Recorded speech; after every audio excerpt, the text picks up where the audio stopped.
What up? T-Bob here. And Jake as well. And look at you. You done stumbled upon little OTB Saints, where we bring you all the latest black and gold coverage. Who are the Saints going to draft? Who's going to be their quarterback? What does the salary cap look like? All that information and more. Hope you enjoy it. Like, subscribe. Football subscriber for many years now. You should be too if you want to stay on top of the black and gold. Nick, what's up, man? Big day yesterday. Excellent reporting by you and the team as, the trigger is finally pulled. The Dennis Allen situation with the loss of the Panthers, it became untenable. And is this accurate to say that it was Gail Benson that finally pulled the trigger and not Mickey Loomis? I think it's accurate to say that it was spearheaded by Gail Benson for sure. I mean, it was something that she started working on a week ago, meeting with players, talking to them, finding out their thoughts on, what was wrong, what's going on, what they felt, was playing the team. And, I think going into the Carolina game, I mean, it was a little bit of a do or die situation, so to speak. But I'm not necessarily sure that, anything would have significantly changed. I think things were kind of heading down that path. And, at some point it was, I think, seemed destined to happen. But yeah, I mean, I think it's definitely accurate to say that this is something that at least it this time was something that was spearheaded by her. I mean, I think it's entirely possible that Mickey would have ended up at the same decision at some point. And I'm sure, he was brought into that. Like, I think, he was there when the firing happened and all that stuff. So it's not like he wasn't like involved in it, but I think in terms of the timing and everything, I mean, it was the owner that wanted it to happen, and she owns the team. We haven't talked to Mickey. I mean, he wasn't part of the press conference yesterday. He put out a statement and, it kind of pointed to injuries and all that stuff. Which I thought was kind of interesting. As a reporter that, kind of hits you in and makes you go, like, what's this saying here?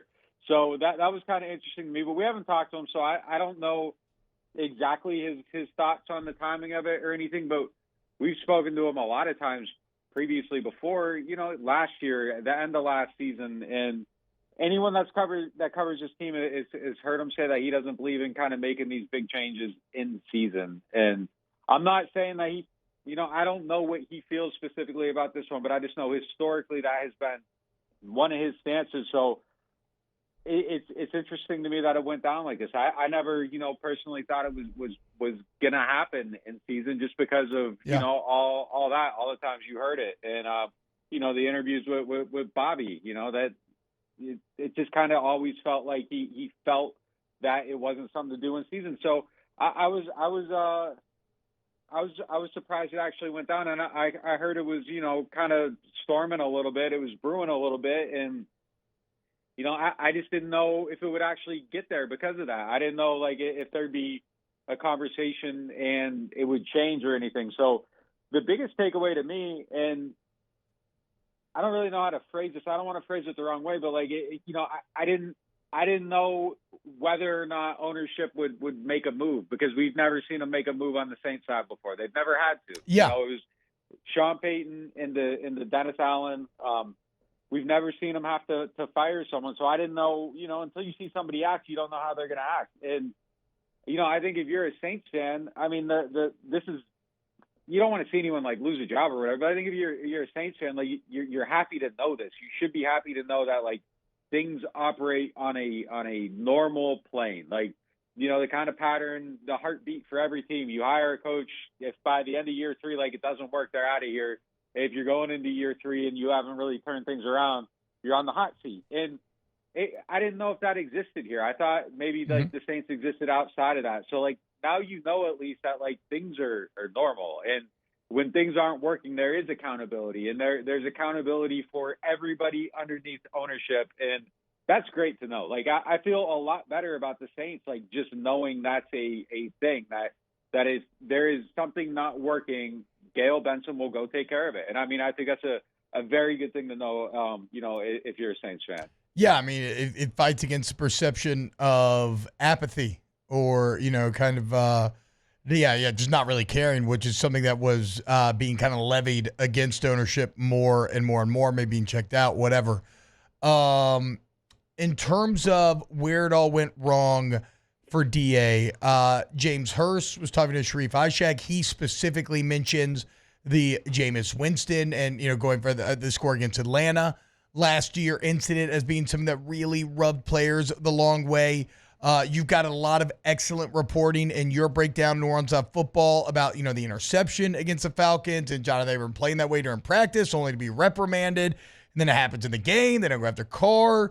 Guys kind of, talking about how Dennis Allen just keeps saying the same things as things keep going wrong, and really have nothing to fall back on his entire career that make you feel better about doing the same things and getting different results. Where do you feel it went most wrong between the players and Dennis Allen? Yeah, that James Hurst video made me feel great, because I remember last year, that Tuesday after it happened, like the three of us are sitting on here like, This is a big deal, right? It's a mutiny. Yeah. Like, they just ran their own play. And like everybody else is kind of acting like, it's not a, whatever, it's not a big deal. They did it, and they kept saying it during the offseason. I thought he was getting fired that night after that happened, because it's just like, how does that happen? And how do you allow it to keep going on? Like, I thought that was the end of the road, and it wasn't. And that really shocked me. And, what James said was kind of my exact feeling on it. Like, yeah, you go to the podium, you say F the Falcons, and then you go to the locker room and you say F you to your players. Like, that's just the only way to handle that. It could have been a great moment for him, and it wasn't. My biggest takeaway from the DA era is just kind of, I don't know if like the accountability was ever all the way there. Like I heard a lot of stuff last year, and it really started to get loud last year, right before that streak change. And some of the stuff that's in my story on there, like I had it, like, I was kind of collecting bits and, anecdotes and all that. And like, you would reference it last year. You would kind of allude to it, even if you never quite, fully went in on it. Yeah, it was a guy. We had a whole thing ready. Like we had a rollout ready. Like it was going to be like an album release, and it was just like, all right, if they lose this game, like we're going. And then they won 4 or 5, and it's just like, all right. And then this happens, and you reach back and grab some of them things. It was like the accountability thing last year was a huge deal for players, and just kind of. They felt like Derek Carr would go up there and they would hear, excuses made for him, and then everybody else was to blame. And that Chris Olave play last year was a huge deal in the locker room. And that's when I first started like hearing like fractures and divides, is just over how that was handled. Like Chris's route was not in the progression. Should have Chris ran out harder? Yes, absolutely. 100%. Like he jogged that out and it looked really bad, but he wasn't supposed to be part of it. And instead of like saying, hey, like, both guys were wrong here, it was like all pointed to Chris, and then they sent out an update to the playbook as if to say, like, in retrospect, like, nope, like that actually is part of the progression, and it was just taken the wrong way, right? Like if you kind of handle it and you roll it out evenly, you can make an update to the playbook and it just says everybody. But if you're pointing at one guy, like it's received by players as if you're saying like, hey, like we're covering up for Derek after the fact. Like there's a dead body and the wolf's coming in to be the cleaner. Like you can't do it like that. And it just,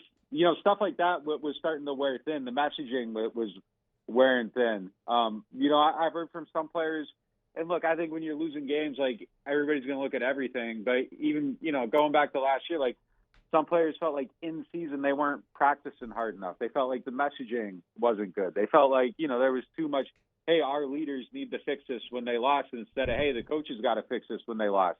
And the DA's credit, like I do think this season some of that stuff did get a little bit better. Like I there weren't a lot of press conferences where I was like cringing at what he was saying, and that. And last year there was. I feel like there's a little bit of awareness towards that.